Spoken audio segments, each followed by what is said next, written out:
Madam Deputy Speaker, Ofcom this morning confirmed that they have opened a formal investigation into X and will assess their compliance with the Online Safety Act. The government expects Ofcom to set out a timeline for the investigation as soon as possible. The public, and most importantly, the victims of Grok's activities, expect swift and decisive action, so this must not take months and months. But X does not have to wait for the Ofcom investigation to conclude. They can choose to act sooner to ensure this abhorrent and illegal material cannot be shared on their platform. If they do not, Ofcom will have the backing of this government to use the full powers which Parliament has given them. And I would remind X and all other platforms that this includes the power to issue fines of up to 10% of a company's worldwide qualifying revenue. And in the most serious cases, Ofcom can apply for a court order to stop UK users accessing the site. Madam Deputy Speaker, this government will do everything in our power to keep women and especially children safe online. So I can today confirm that we will build on all the measures I have already outlined and legislate in the Crime and Policing Bill, which is currently going through Parliament, to criminalise nudification apps. This new criminal offence will make it illegal for companies to supply tools designed to create non-consensual intimate images, targeting the problem at its source. And in addition to all of these actions, we expect technology companies to introduce the steps recommended by Ofcom's guidance on how to make platforms safer for women and girls without delay. And if they do not, I am prepared to go further.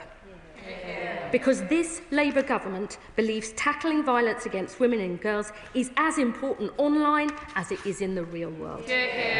Now, Madam Deputy Speaker, this is not, as some would claim, about restricting freedom of speech. That's something that I and the whole government hold very dear. It is about tackling violence against women and girls.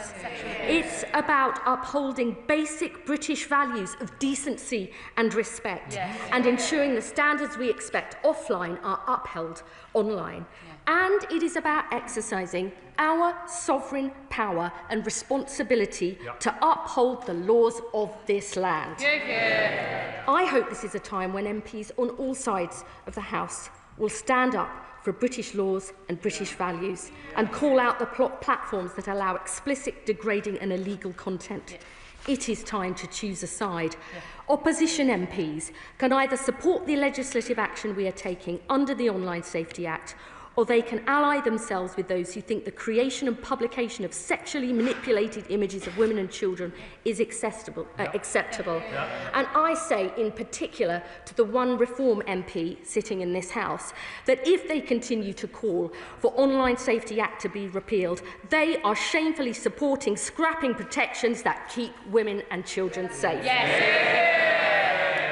If I may, Madam Deputy Speaker, briefly, I'd like to address calls from many MPs and others, understandable calls for the government to end its participation on X. I really do understand why many colleagues have come to this conclusion when X seems so unwilling to clean up its act.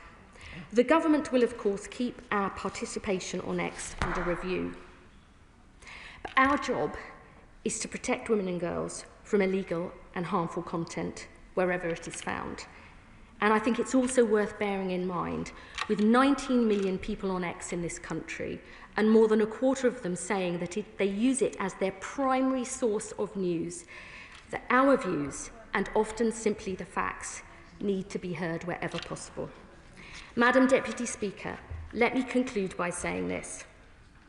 I believe, and the government believes, AI is a transformative technology which has the power and potential to bring around extraordinary and welcome change, creating jobs and growth, diagnosing and treating diseases, helping children learn at school, tackling climate change, and so much more besides.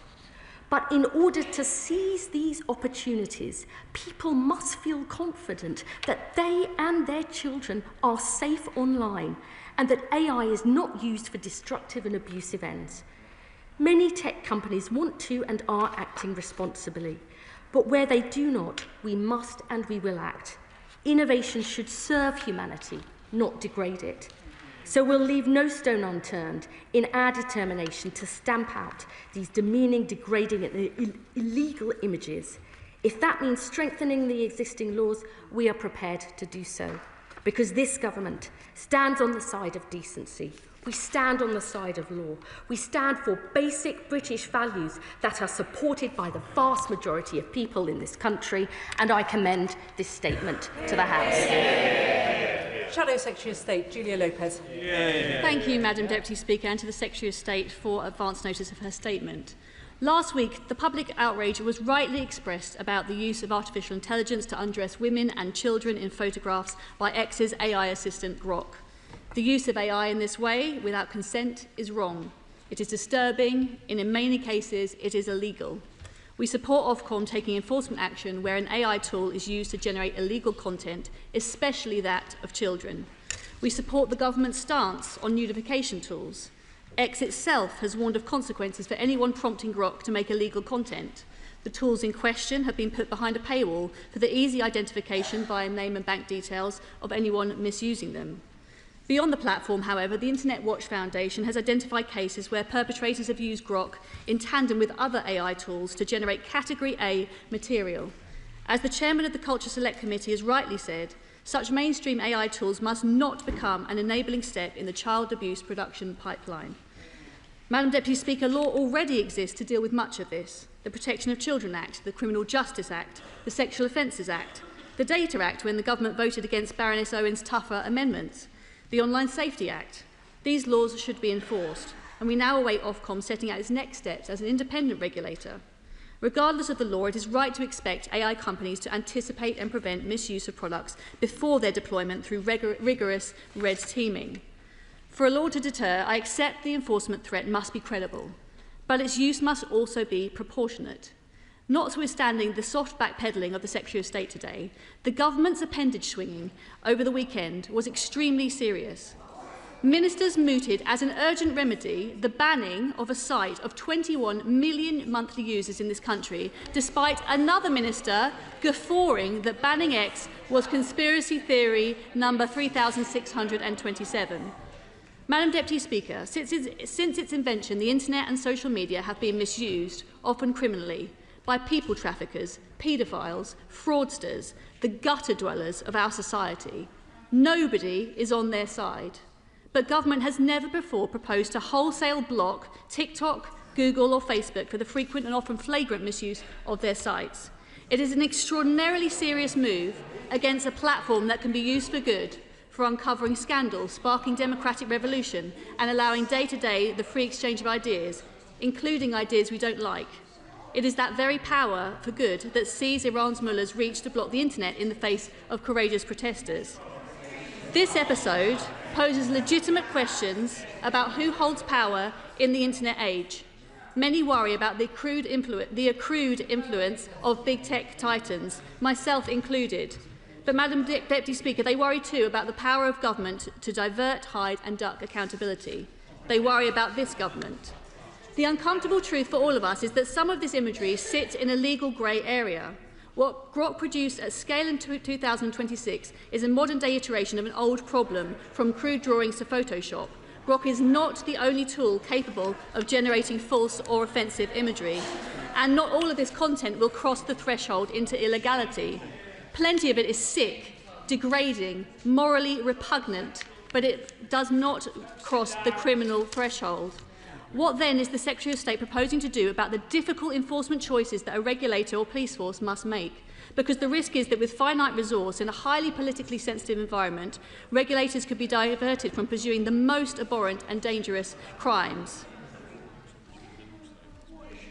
Further, if we wish to mitigate the risk to children, one simple intervention may help stop from sharing their own image too freely. That's raising the digital age of consent for social media to 16. The Mayor of Manchester, Andy Burnham, fulsomely agrees as the cross-party consensus grows.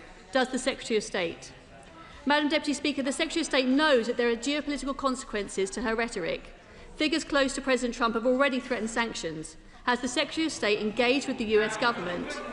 Has she been advised on the nature of any retaliation were the UK government to block X? The US-UK tech deal has already been paused. We need clarity on what else is at stake. To conclude, Madam Deputy Speaker, the Tech Secretary has said this government is as determined to ensure women and girls are safe online as we are to ensure they are safe in the real world. To this end, will she be ensuring the government enforces against itself for its failure to advance the rape gang inquiry, its failure to stop puberty blocking trials, its failure to implement guidance on single-sex spaces, its inability to deport illegal migrants who have committed sex offences? For while this government rightly worries about the online sphere, and we support them, there is plenty to be getting on with in the real world. Secretary of State. Really? Is that the best you could do? Is that the Conservative Party now? I was going to say at the beginning I was grateful to the Honourable Lady for her support for action from Ofcom, for its investigation, their support for our action on banning nudification apps, and that I hope she and her party actually vote for the crime and policing bill at the final stages. But may I just say here, she then began her own campaign of misinformation in the House. I merely stated the facts about the Online Safety Act, which that there is a backstop power in the OSA, which I remind the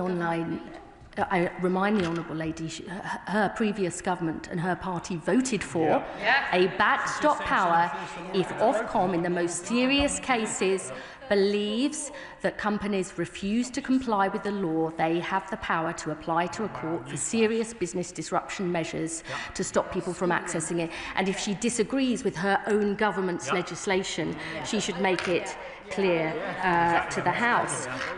The legislation is actually extremely clear that it is a criminal offence to share or attempt to share intimate, non-consensual intimate images.